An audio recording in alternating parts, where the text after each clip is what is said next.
Jo vaig viure a la Masia, és un just homenatge als 1.007 esportistes i a tota la resta de les persones que han ajudat a que aquesta marca, la de la Masia, sigui la més gran que té actualment el Futbol Club Barcelona.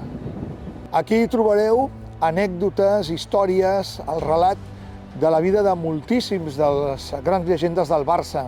Aquí sabreu com va arribar a la residència Guillermo Amor, Pep Guardiola, com va viure-hi Andrés Iniesta, Víctor Valdés, Carles Puyol, com va fer-se estrella Lamine Yamal o la resta de futbolistes que ara mateix hi ha a la primera plantilla del Barça. Moltes anècdotes, moltes històries per entendre per què el Barça és una institució diferent a les altres.